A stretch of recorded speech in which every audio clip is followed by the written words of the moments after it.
I'm Ryan Stevens. Dr. Taylor Waters. I'm Ben Oliver. Welcome to the Superhuman Show, yeah?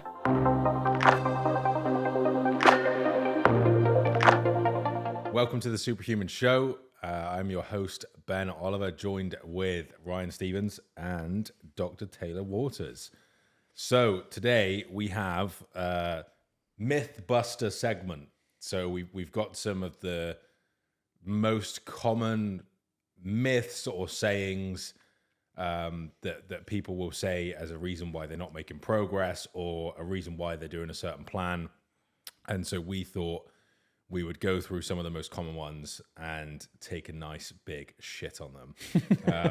So Taylor, if you want to read them out and we can go through them. First one, starvation mode or not eating enough. So this is like I'm not losing weight because I'm not eating enough food. Yeah. I'm under eating, so my my metabolic furnace has come to a halt.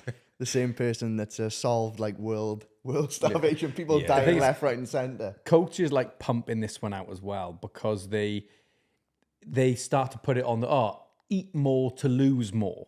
And that sounds, how good is that? That's like saying work less, earn more. Like, fantastic. Let's or don't work, earn loads. Like it's just like, how far down that route do you want to go? I think it gets confused where people are mistaking total calorie intake for volume of food, where you could eat more volume and lose weight, but your overall energy intake is lower or is actually what it should be, not what you think it is. Yeah. It's like food mass can be higher, can't it? Yeah. Do you know what I mean? Yeah. So, but you've got, what was that guy's name, Taylor? Like the Italian bloke who didn't eat for a year and dropped like hundreds of kilos or something. That's like in the 60s. It was like in the 60s, wasn't it? He didn't suffer from Was it starvation. something like 380 days? Yeah. He lost like 180 something pounds, and all he had was salt and tea.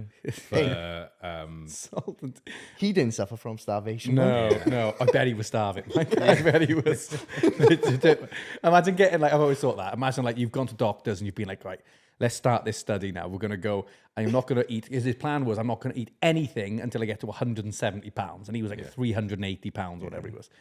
And imagine getting like 7 hours in and you're like, oh, fuck, I'm starving. What have I done? My cravings are really kicking off here.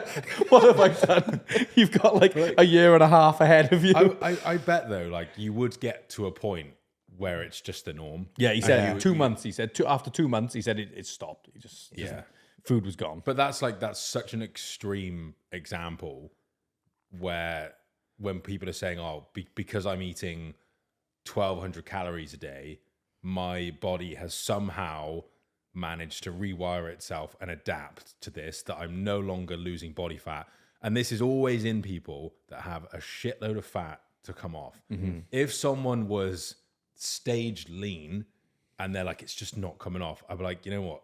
Like you're probably done at this point. Like you really are starving. Yeah. But it's the people that are always living in first world countries, you know, but they're not in Africa. Starvation modes never happen. Yeah. They got access to food in abundance. It's funny that, isn't it? The starvation mode never hit places where starvation is rife. It's actually prevalent. If you said to these people, "Are you in starvation mode?" I was just born. Some like 270 pound guy, like, oh god, I haven't eaten for weeks and I'm getting fatter. But it's a really common one that we see. And I really haven't seen any situation, unless there is an underlying health issue regarding maybe they've got which I always get it confused. Is it Graves' disease? Like basically underactive thyroid, hypothyroid, which hasn't been caused by their diet restriction. No, it's caused by genetics, and their thyroid is just not functioning properly. And the only way to cure, you can't cure it, but the only way to get rid of the symptoms of that is to take thyroid medication. There's nothing that you can do with food. That's completely different to, say, us going through a diet phase, our thyroid dropping down in terms of production, but then coming back. Like it's very transient based on calorie intake and body fat. That's why I swear I saw online, if you soak your foot in pickle juice, that's going to solve your thyroid Yeah. problems. Fuck me. There's some bit of iodized salt that'll get it back. It's like that's not gonna kill your hypothyroidism. But yeah, so it is a common one, and the most common things that we'll see is it's normally one of two things. People just aren't being honest with themselves. Yeah. And they almost sign up to your program to prove you wrong. They're not doing it because they really want to get results. They're doing it to say nothing works for me, and I'll show you that nothing works. They're looking for and the it's exit. like I've got nothing to gain, like or lose by you not getting your results, because I know that I can get results with people if they do what the plan is. And so by you going, I told you it doesn't work, it's like my life goes on. And it's like, okay, let's just say you're right. Now what? Do you just accept that your body cannot ever lose fat ever again? Or maybe do you have to have a hard conversation with yourself and be like, you know what, maybe I'm just not being honest. Yeah. And it's either, alcohol that they're not logging, or weekend cheat meals, cheat days, licks, bites, tastes off their kids' plates that they're not tracking, creamers, sweeteners, cooking oils, things that like, I don't want to say hidden calories, but just things that aren't that obvious that can add up quite fast.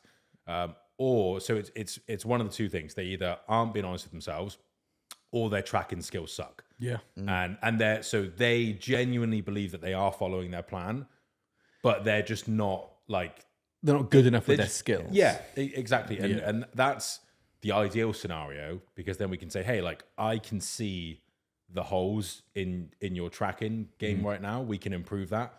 But when you're trying to talk to a client and say, look, you're 250 pounds and you're claiming that you're eating 800 calories a day and you're not losing any weight, like I cannot accept that.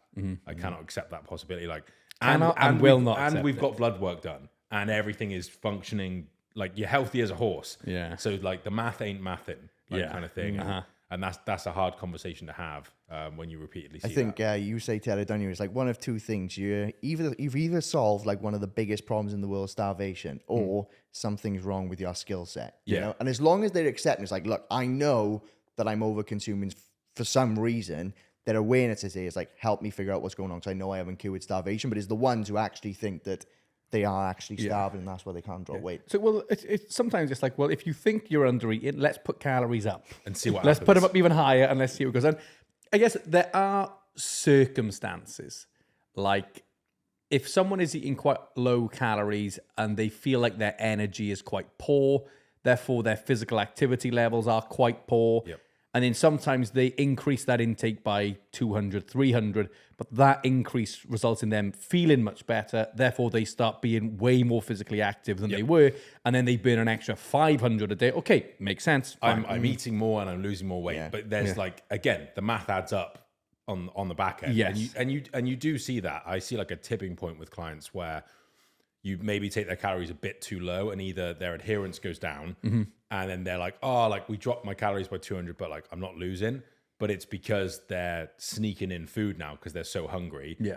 You find a middle ground and then they start losing weight again because they can actually stick to it. Perfectly reasonable. I think the one that you mentioned where the calories go so low that they're just exhausted. And if you're not tracking steps and things, you'll naturally move less, you'll fidget less, you'll just burn overall less calories. I think another one, less to the extreme, and because this is kind of a different situation, but people forget to realize, like, if you've lost 50 pounds, you don't need as much food to maintain your weight. You're like, imagine putting on a 50-pound weight vest for 24 hours.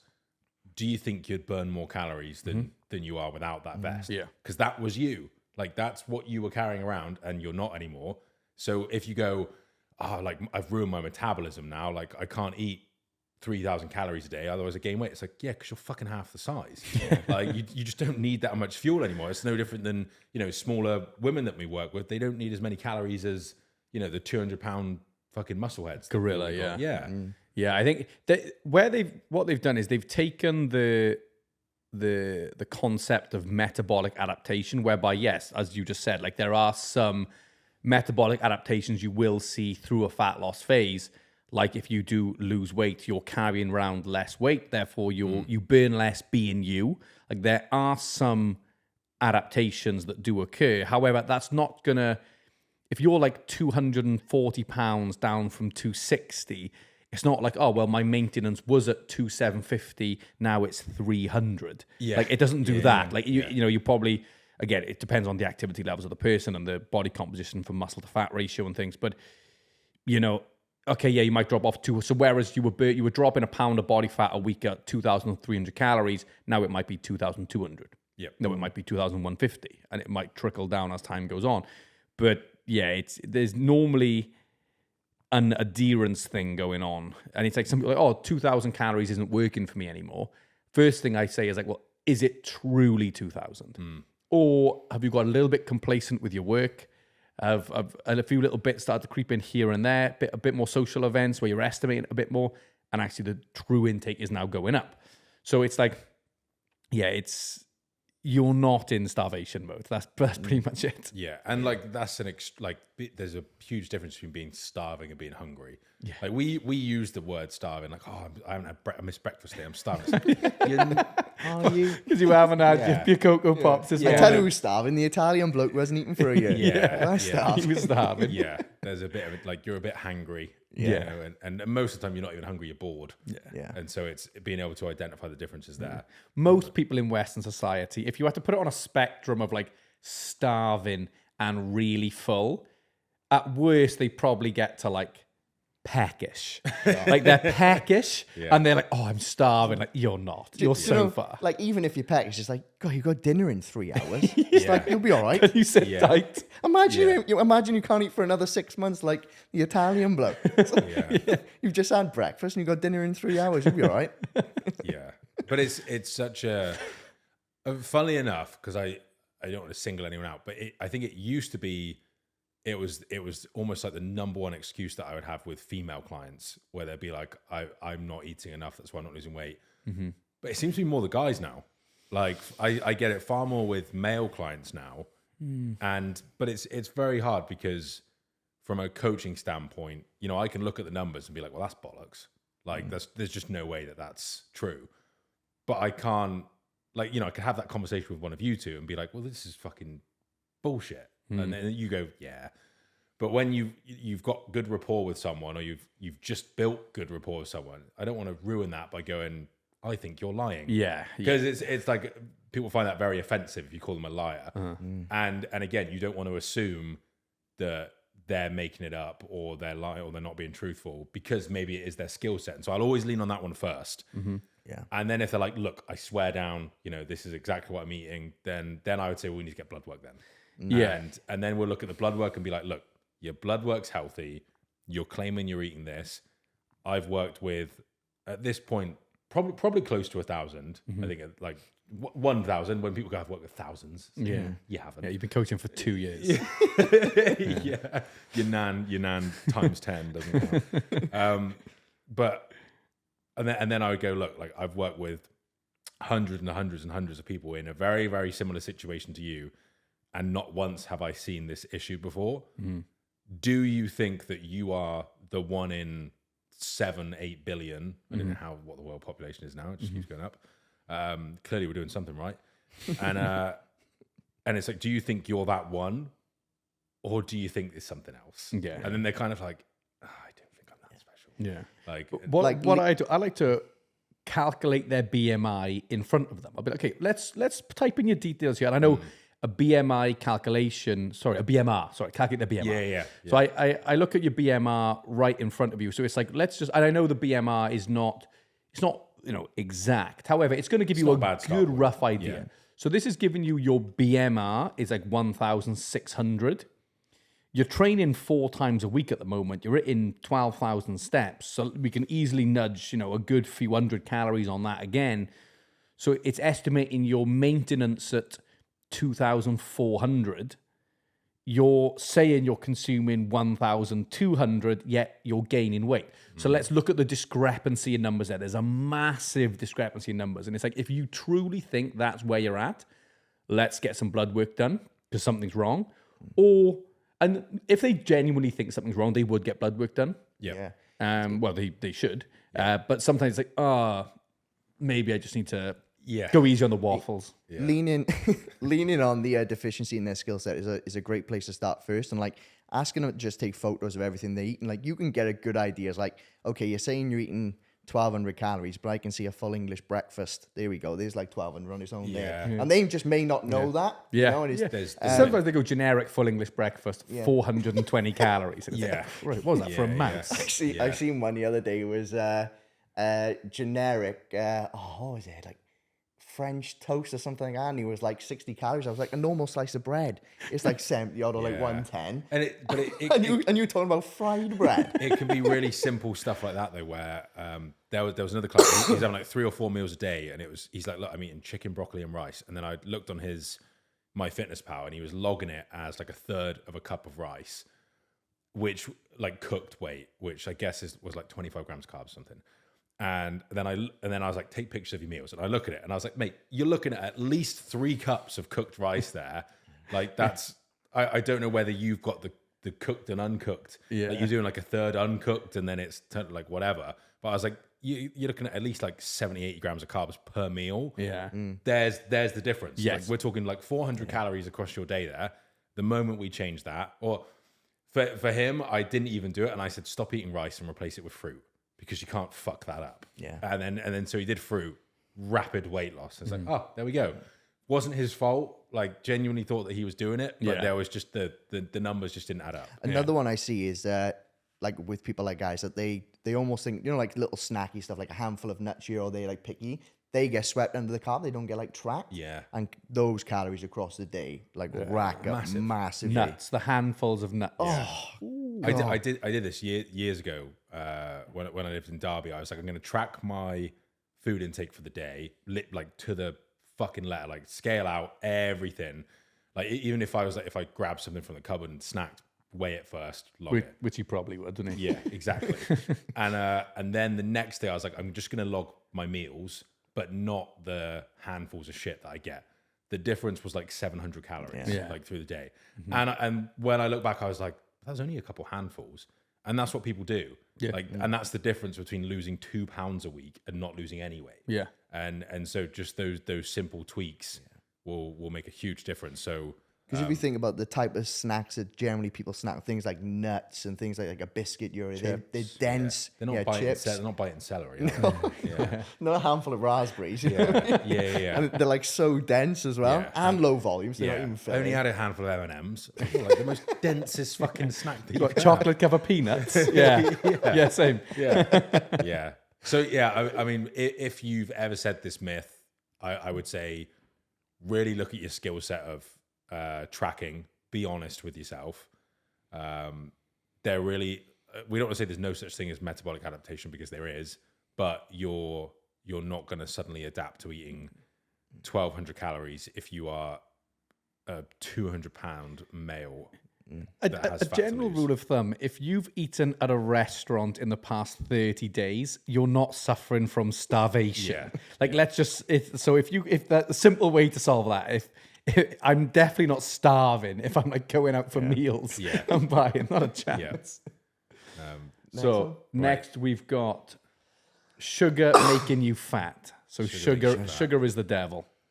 I mean, this like falls into when you go on social media. It's everything you see is like, here's the one thing that's ruining your progress. Like, here's the one food that you should avoid. Here's this, and it's always like, that's the thing. And because we spoke about this before, obesity isn't down to one thing. It's like there are so many factors that will play into it as to why our countries are fat as fuck. And that's like food availability, culture, Sedentary behavior. like income, stress responses, like childhood upbringing. Like there's so much stuff. Access to food.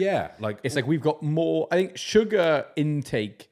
There was a graph which was showing sugar intake over like a 20-year period, and it actually went down. Obesity is gone. Obesity's continued, and we've got more gyms than ever. We're eating less sugar than we have done for a while, for example. Yet obesity still continues to rise. Like, it's much more complex than a singular thing. Do you remember, like, before they singled out sugar, it was just generally carbs are the bad thing, and then all of a sudden it went to just like sugar, and then it's like, hang on a minute. So now fruit is okay, but then It's you so can't hard. have like I bet there's a direct correlation between an increase in obesity and when Deliveroo fucking come around, or DoorDash or whatever. yeah. As soon as it's like, nah, we'll deliver everything to your door. Like, cool. So I have to move. I don't even have to get in my car and drive now. I was thinking this the other day, like years and years ago, we would have had to like dig a hole outside with a shovel to get a carrot. So it's like you've burned all those calories to pick up this thing which has like 40 calories in it. Now I can like sit at my desk. I definitely could. I could pay him enough to come up the stairs in the room, put it on one of my plates for me, and then go back. You had a couple of quid. There we go. Yeah. Do you remember like the standard like 3 meals, 2 snacks is kind of like back in the day? It's like, yeah, but they were working their bollocks out of it. Like these days, you only need 1 meal. Everything's at your fingertips. 3 you know? meals, 2 snacks. Yeah. I don't think there are any fucking fat miners. No. They were eating Cornish pasties every day. Well, you wouldn't fit down there otherwise. There wasn't much room. Yeah, it's not worth it. Yeah, you wouldn't have a job. It's a health hazard. Yeah. But I think it's when people say, no, carbs aren't bad, but sugar is. It's like, what the fuck do you think carbs are? That was where the switch was, wasn't it? Originally it was carbs bad, and then he went to sugar, and it's like, hang on a minute. Like, they're essentially the same thing. There's nuance to it, like fructose and glucose and things, but like when you're talking about just basic sugar molecule, like four calories, carbohydrate or like starch is a bunch of sugar attached together. So you just have to do a bit more digestion to break it down into its separate molecule. This is why I love Trevor, because his background was biochemistry. And so when people talked about sweeteners or carbs or anything, his mind goes to the lowest denominator in terms of the molecule and how your body deals with that. So like aspartame, whatever however people want to call it, he would say, well, it gets broken down into these molecules, which is like phenylalanine, like aspartic acid and something else.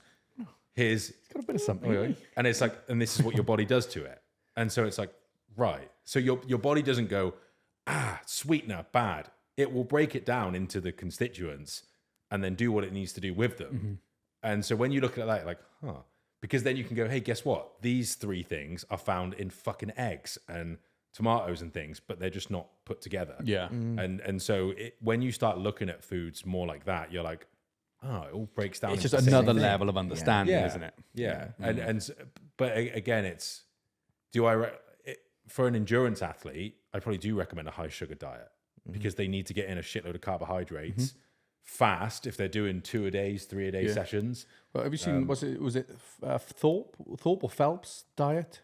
Michael Phelps Michael diet. Phelps swimmer. Yeah, it was like I don't know how true it was, but it was like a 13,000 calorie diet. I think it was blown up a little bit, but I think he was packing in 6,000-7,000 calories. Yeah, he's probably getting a fair whack, and a lot of it was nonsense because it's like he's in the pool 8 hours a day. Yeah. It's like and you can't eat a lot of, like, imagine trying to swim with a massive bloated belly full of veg. Like that ain't gonna happen. He needs small portion size, lots of calories for the size. I think it's like context is everything, isn't it? Because like for the general person trying to drop body fat, well, sugar isn't very satiating. So if you need to be in a deficit, probably chances are you want to limit it. You know, there was I saw a thing. Rocket fuel, isn't it? I saw a thing on Instagram ages ago, and it was basically bigging up sugar, and they would call it instant energy, and it's like just 3 grams, like, and you'll feel good. And I was like, they're not wrong. Yeah. and because I think like it's just straight sugar, not maple syrup, honey, like just like granulated sugar, you can't get more than 2 teaspoons in, and then you're like, and then you're only talking, that's probably what, 15-20 grams of carbs, like 80 calories, and you're done. I don't think you can overeat sugar on its own. It's what it comes with. Like if you're eating cereal, it's like, well, that's not just sugar. You've got milk, some kind of like wheat, corn, whatever it is that's been sweetened. If you're eating pastries, you've got butter and sugar, which is the fucking lethal combination. Oh, great for the taste buds. Yeah. Butter and sugar together. Yeah, you eat them separate, they're really nothing. But as soon as you put them together, again, your body will break them down separately. But like when you mix them together into a cake, you can fucking go to town This on it. dense ball of it. But it's not the butter that's the problem. It's not the sugar that's the problem. It's what you've made it into. that's when clients say, "Oh, I'm addicted to sugar." And I was like, "Okay, tell me your favorite foods which contain sugar." And it's all like hyper palatable stuff like donuts, biscuits. It's like, well, there's just as much fat in those as it is sugar. You know what I mean? So and that's what makes your taste buds tingle. Yeah, yeah, 100%. But yeah, I think anytime someone tries to single out the one thing that's the reason why you're overweight, you're not looking at the big picture. Like just like we've said, are you consuming foods which happen to contain high amounts of sugar? And if they contain high amounts of sugar, they tend to contain less fiber. They tend to be less filling. They tend to be very easy to overeat, which then puts you over your calorie needs for the day. And when you consistently do that, then you get fat. Yeah. Like that's really what it comes down to. It's not the food's fault. It's the habits and behaviors around it. There's normally, like, with these things, there is an element of truth to them. Like, they haven't come from just like complete nothing. They haven't been completely made up.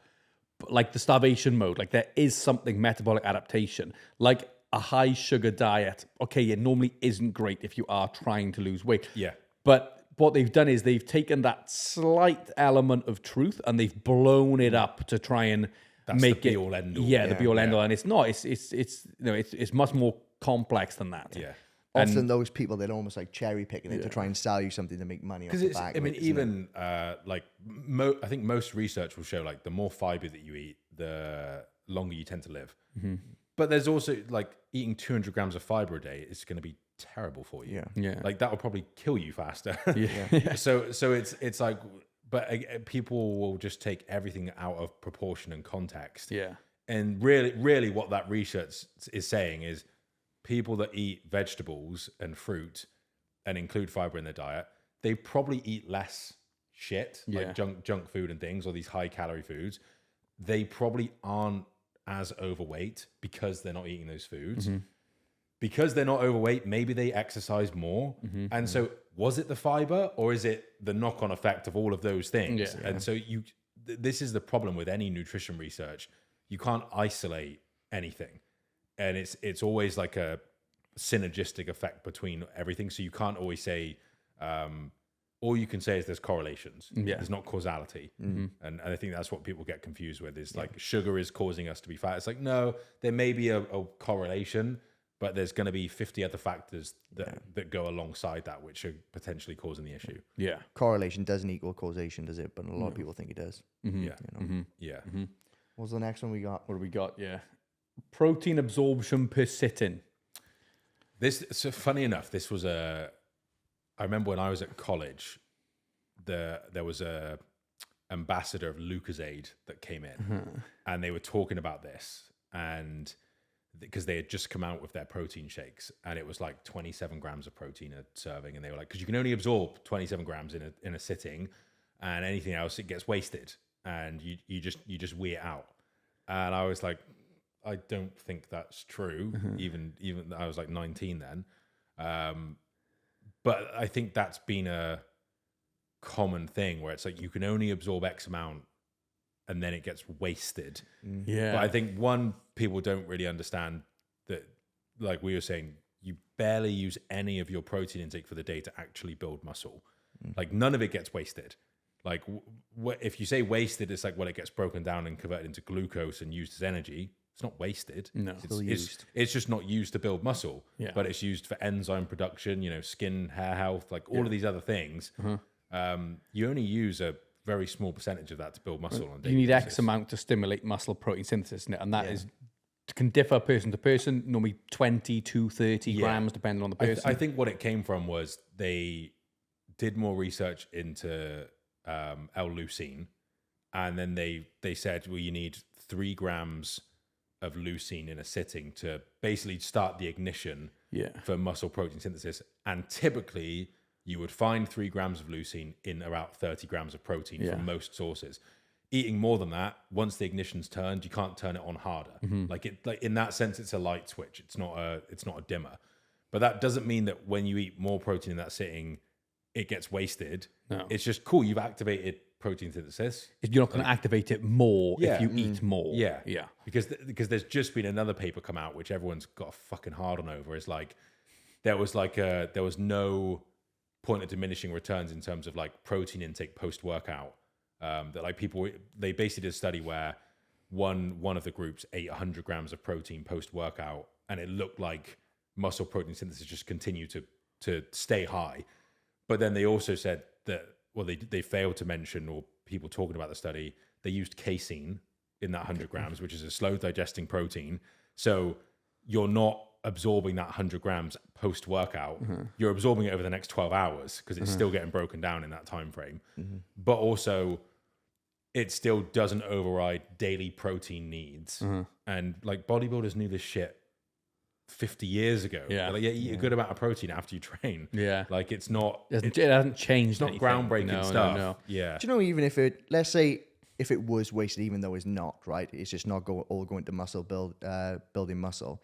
Like a lot of my guys, they're on more protein than they actually need just to keep them satiated. Yeah. So they stick to their plan. So even if it was wasted, if they're adhering to their plan overall, that's the outcome that we want because they want to drop body fat. Yeah. You know? So it's like all context again, isn't it? Yeah. You know what I mean? It's funny. I remember I first heard about this when I was doing my like personal trainer course, and I remember the woman who was taking the course on this module. She was like, "Oh, do any guys in here use protein shakes?" And I raised my hand. Don't need them. Wasting. I didn't. Yeah. I just threw up the swans. I did. Yeah, why? And What do you think, lady? Side chest. And she was like, "Oh, you're wasting all that. You can only absorb 25 grams a day." Yeah. And I was like, like, well, and at the time, I didn't have the understanding. This was years and years ago. I didn't understand enough to be like, she's lying. I was just a bit like, doesn't it? I can see from looking at the world around me that is an odd thing to say. It's like I've got this whole culture where people aren't abiding to that rule and mention that rule. Yet this one woman has now been like, "Oh, you're all stupid. I actually know." I was a bit like, that's strange. And then a couple of years later, I realized, oh no, she was actually stupid. But because she was the senior in that role, it's the classic, well, she's above me in this room. Yeah. So I believe what she's saying. But it's like even people above you can be stupid as well. I the Lucozade woman, she said to me, "You're better off getting McDonald's milkshakes than drinking your protein shakes." And I was like, "Oh, right." And I was like, "Well, I like McDonald's milkshakes, but I like," because that was when I was just learning about calories and stuff. And I was like, well, my protein shake has 160 calories. I know a McDonald's milkshake has like double that. Yeah. Maybe she meant I could do with more carbs rather than I'm eating enough protein anyway. Yeah. But again, there wasn't really any context. It's like, swap your protein shakes for McDonald's shakes. Yeah. That's the last advice I would give my clients. Oh, God, yeah. If anything, I would do the opposite. I would go buy some Core Light shakes and drink them instead of I tell you what, mate, McDonald's. a strawberry McDonald's shake. Oh, Well, I'm thinking, what's that one? Is it Yazoo? Yazoo, yeah. Oh, I used to have God, that. they're good, they are. I tell you what, when I was in sixth form, I'd blast a massive chest session, straight to the shop, kebab and a Yazoo. Oh, protein in it. I used to do Definitely not starvation mode. I used to do a liter of chocolate milkshake and 4 donuts after I trained. How many calories is that, do you reckon? No wonder you were 4 strong. donut.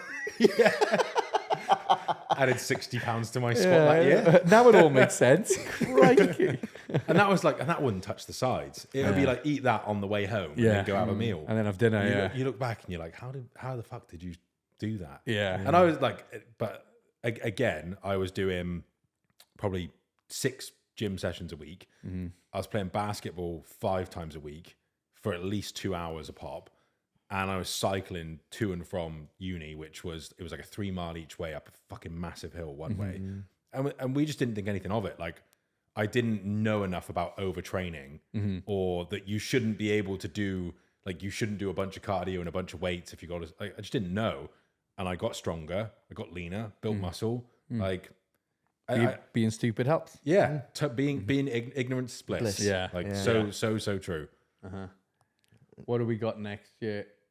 Gut health and gut detox. I think like This has got a new one, isn't it? The word detox just like, I don't like the word trigger because that sounds woke. But like I'll say my version. It fucks me off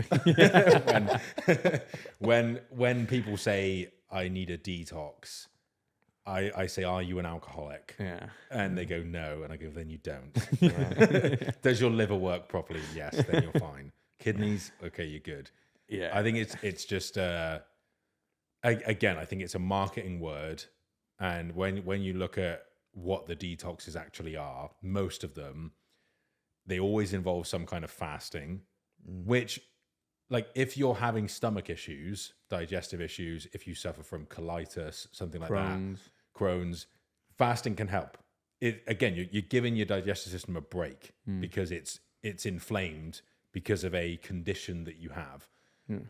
Equally, if you've like had a binge day and you don't eat the next day, you're probably going to feel better than if you carried on eating because the tank is full. Like you're backed up. But when you call it a detox, because you're going to get rid of toxins, the moment you ask someone what toxins specifically, they're like, the bad ones. But you just ask them, name me one toxin. Yeah. Would help. Yeah.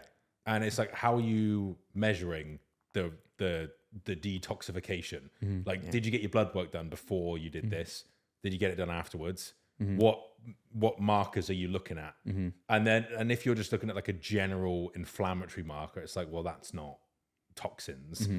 And so it's like there's just no real science behind it. Do you know, you make a really good point there. It's like the ones I notice who say those things, right? They don't know how they're measuring it. They don't even know what a toxin is. But what I always do, that's my marker to be like, okay, the ones who say they're going to Ryan's marker. Yeah, I have a marker, and I go, idiot. So like, check. It's like, so it's something like, tell me what happened yesterday, because often they'll detox as a result of a behavior they're not happy with. So I don't know, they may go on a bender for a weekend. It's like, oh, I need to go on this detox this week. It's like, okay, and rather than facing what that behavior that they're not happy with is, they'll just try and mask the problem. Like, oh, I'll do a detox, I'll be fine. Then what I did previously doesn't matter. Solve the problem. But it's like, by okay, detoxing. what are you detoxing from? Okay, I went on a bender on the weekend. Okay, let's focus on that instead.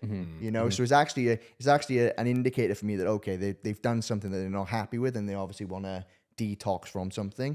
So it's a good conversation about, and that's something I have found.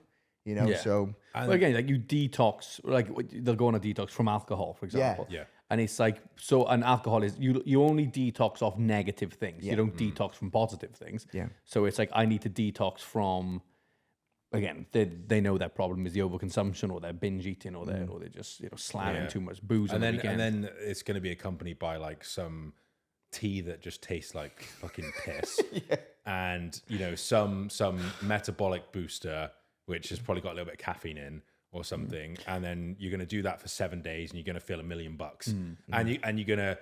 I think the way most people are measuring detoxification is, oh, I lost weight. It's like you lost water and glycogen, maybe a little bit of fat because you ate nothing for the last 7 days. You've been on a 500 calorie a day diet for 7 days, and then you're going to go back to your previous behaviors and you're going to gain all that weight back. Yeah. It's pointless. Yeah. And that's the difference. They go back to their previous behaviors because they didn't reflect on the behavior in the beginning. No, they just tried to detox from it. Tried to detox from it. Yeah. You need to detox from detoxing. That sort of thing.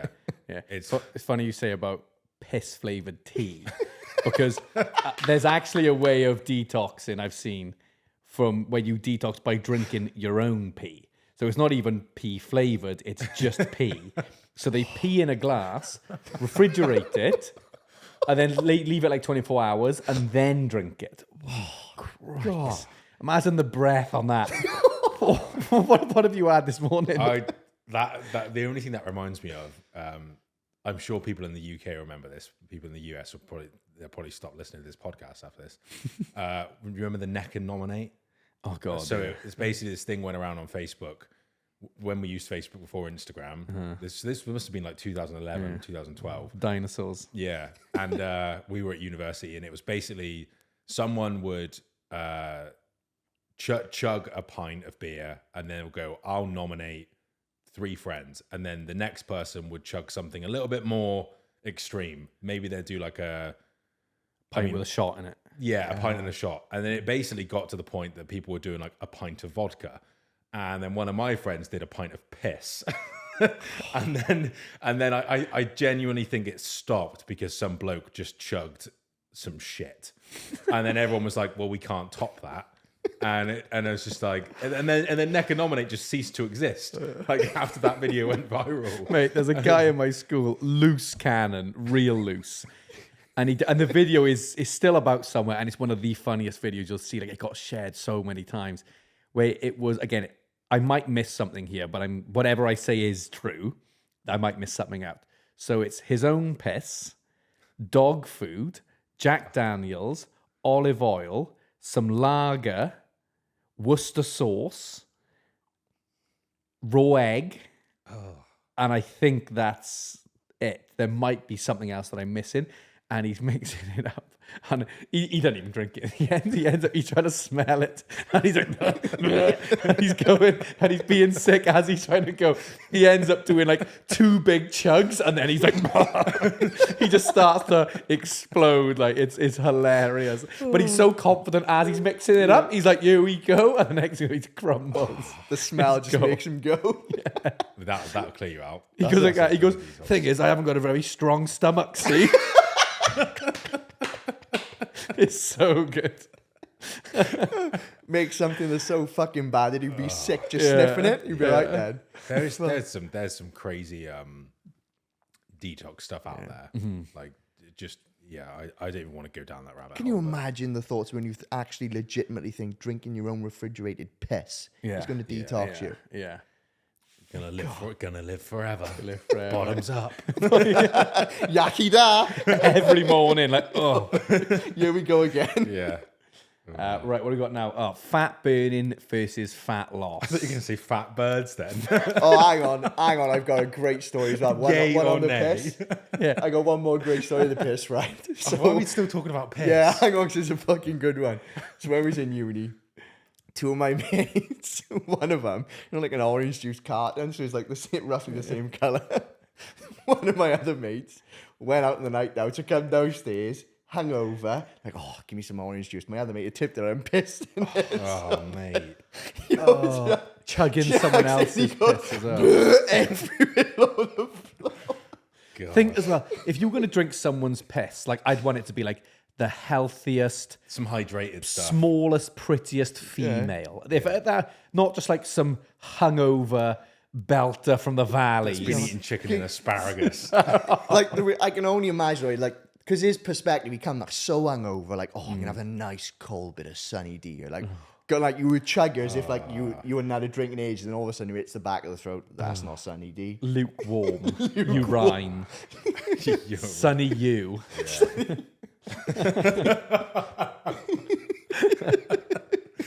Right, well, yeah. That's going to be our new detox program. Sunny you. Yeah, Sunny you. Sunny you. Yeah. Right, you got fat burning versus fat loss. Okay.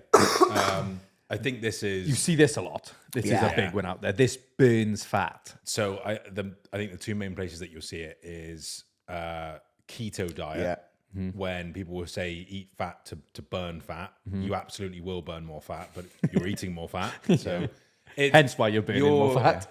Like, if you think of your part of your metabolism as just like a furnace, it will burn whatever you throw into it. Like, if carbs are wood and you throw wood in there, it will burn wood. If fat's gas or petroleum or whatever, then it will burn that, and it will burn whatever you throw into it, and it will adapt to whatever you throw into it. And that's why any kind of diet, like a super high protein diet, you'll get really good at converting protein into glucose. Like, all the enzymes that convert protein into carbohydrates or glucose will upregulate. And with with a keto diet, hormones which will break down fat faster to use for energy will upregulate, and the enzymes that you need to break down carbs will downregulate. Like, you will adapt to that, but it all comes out in the wash. And so, like, fat burning doesn't mean you're using your body fat stores. Yeah. You can only use your body fat stores if there's a deficit. Like, your body fat stores are literally the backup tank for when you run out of gas. Like, that's literally what it's made for, among a few other things. But the main reason is because if we didn't have that backup tank, we would have to perfectly balance our intake and output forever, or the moment we're 1 calorie shy, we die. Like, you would like, your metabolism would just stop. And so anytime, like, and so this is a really good analogy of like how fat burning and fat storing works. Is you're doing both continuously. It's like you've got one guy taking bricks off the wall, and then there's a guy on the other side laying bricks on the wall, and that's happening 24/7.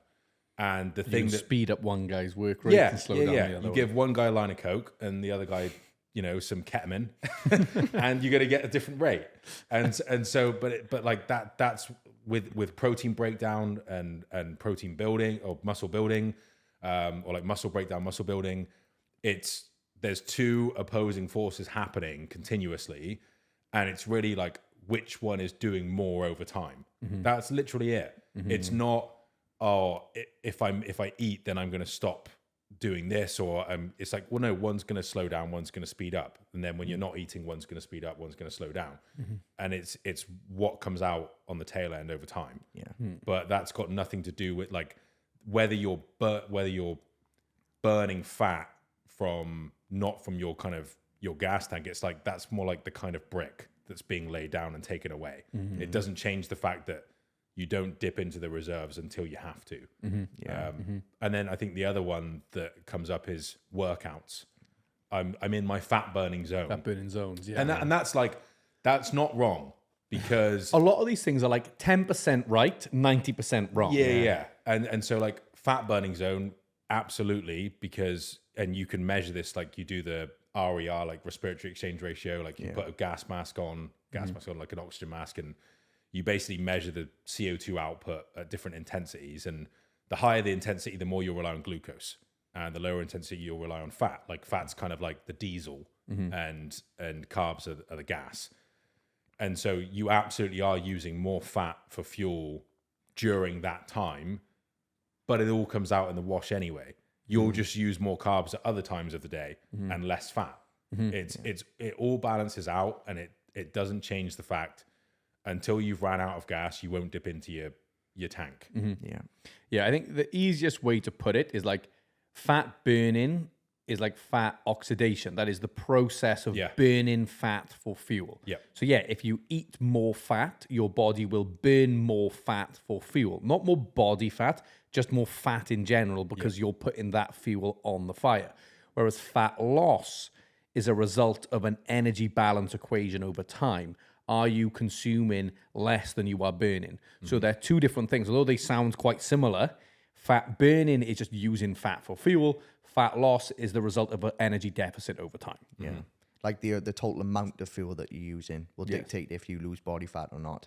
Like the fuel itself is kind of like relevant carbs, fats, the total, whether you're in an energy deficit at the end of the day or not. Because people don't even realize like how does your body actually get rid of fat? And it's in the carbon dioxide that you breathe out, and like urination, like water, like that's literally how it will leave your body. And so it's like people don't even realize like how like the fat is actually broken down into something that gets out of your body. But it's funny, like it literally takes you back to going to university when you're looking at like all of the like, I don't know, Krebs cycle and all that shit. But again, like, it's been a hot second. You don't need to know that stuff to get results. No. And so like I think people, it's kind of a bit of a side tangent, but people are like looking for like fancy science as a reason as to like why they're not making progress and things, when the reality is like you're just not doing the basics consistently. Wasn't that like the original start point of why people was putting like butter in coffee and stuff to like thinking they were eating burn more fat. So people were just adding boatloads of calories to their coffee. And most people have like milk with it as well.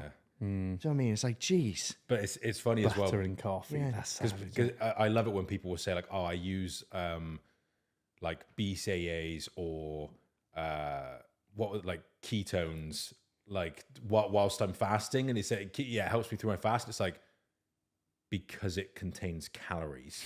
Like, you're breaking your fast. Like, even if it's 40 calories, like you're getting something. Like, that's why it helps you, because it contains energy. Like, it's like, do you know what also helps with a fast? A ham sandwich. It just helps me through my fast. So like, I never understood that. It's like, oh, take these things whilst you're fasting. Like, at least call it what it is, or like a protein sparing fast or whatever. But I always crack me up, and it's like, oh yeah, no, I take these things. It's just a quick, helps me through my fast. It's like, well, it's got sugar and protein. Well, sweetness. Raspberry sweets. You got Sour Patch Kids going on. Have a Lucozade tablet. Keep me going. Funny thing is though, like if you had like a glucose tab, say like 1 per hour, Remember them? Dextrose. Yeah, Dextrose tabs. dextrose tabs. Remember I them? think they're either 2 or 5 grams of carbs per tab. So you're talking 20 calories tops. If you had one of them, even every 30 minutes, like you're having 40 calories an hour, and you'll probably be all right. Like you'll probably have plenty of energy. Yeah. Just pop one of them. And obviously you need to get some protein in. But again, that's where you could say like sugar's great. Like I remember Alberto Nunez, the bodybuilder. He used to be a teacher, and he said I would have Sour Patch Kids in my pocket. And so when I just felt like I was kind of crashing, I would just have one Sour Patch Kid, which was like 3 grams of carbs. And he goes, that would keep me going for like another 30 minutes, like during class. It just little pick me up. But when you look at like the net calorie intake, he's still in a deficit at the end of the day. Yeah.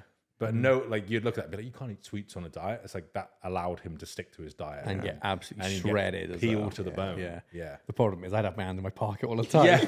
I'd have sugar on my mouth. You wouldn't be taking up. I'd take a handful. My pocket would be empty in 2 minutes. I'd end up in a carb coma and have to have a nap. Yeah. But You have to take this one yourself, kids. but literally that is the whole point where for him that makes total sense. Yeah. For someone that has been eating shit and junk and sweets and has no portion control, terrible idea. Yeah. Like so it's again it's all situation dependent. Yeah, it's a bit context is king, isn't Yeah, it? yeah. Right, we got a final one here. I don't want to get too big. Jeez. I wish I had that problem. Yeah, I mean, so I wish my knob was smaller. Hey, you don't hear that very much, do you? Crikey. wish I had less girth. I think this was like one of the really common ones with women. It was the idea that like if I lift weights heavy and get strong, then I'm going to look bulky. I'm going to look like a guy. I'm going to look like a female bodybuilder.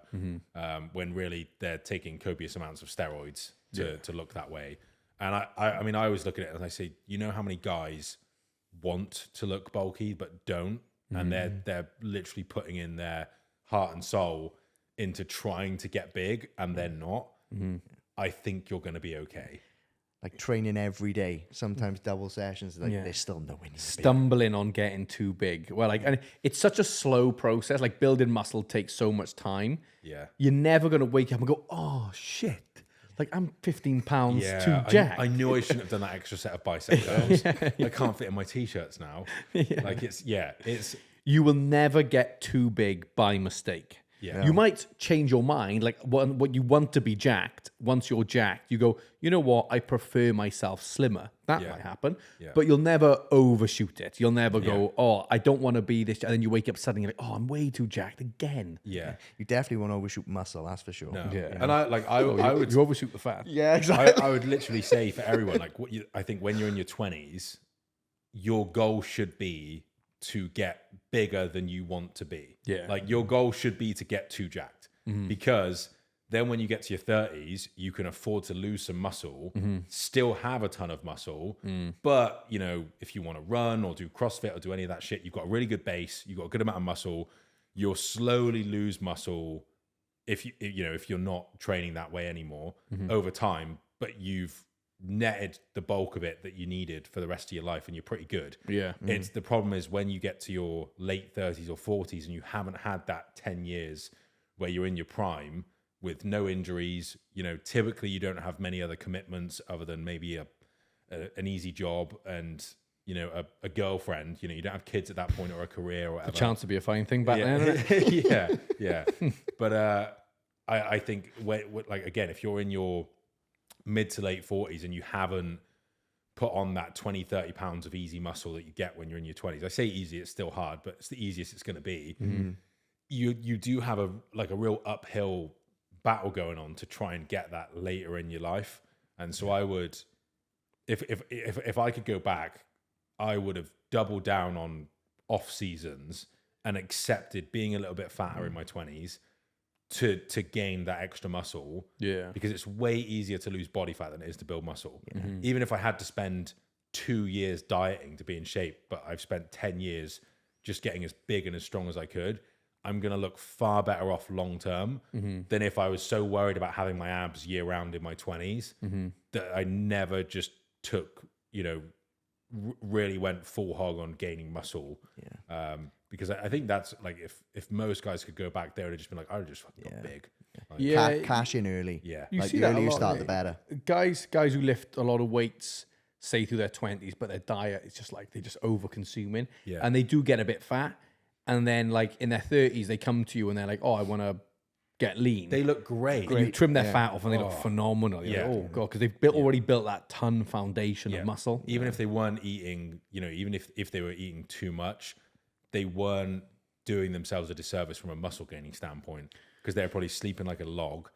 Nutrition wasn't like, energy intake wasn't a hindrance or a roadblock, because they got ample food and they were training really hard. Like the only thing left is time and genetics. Yeah. And so for most guys, like for anyone that's listening that's like in your 20s, accept getting a little bit soft and just get as strong as you fucking can. Yeah.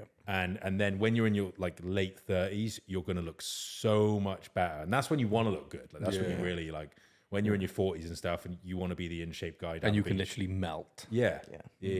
But I think the whole idea of like, I don't want to get too big is, it's so fucking hard to get big. Yeah. Even if you're using PEDs, it's still so hard.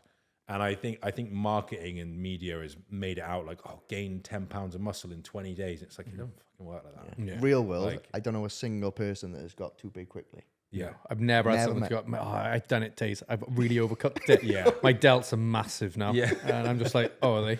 Yeah. It's a shame. Never. Yeah. I benched twice this week. Yeah. Ended up benching 400. Don't know what happened. I've done it Like, again. Yeah. It just, I've relapsed. I've relapsed and I've added too much quads. yeah. Yeah. It's just nonsense. So like, I mean, if you've ever thought that, like, don't worry about it. You won't. Yeah. You'll be fine. You'll be just fine. If that's something you're concerned about, you're safe. Yeah. You are safe. Especially women. Yeah. You know, I think the only thing that's going to happen if you get really strong is you're going to look fantastic. Like that's really, and it's going to help you be able to eat more food, drop body fat easier, be more resilient just day to day, you know, have muscle tone, which people Crave.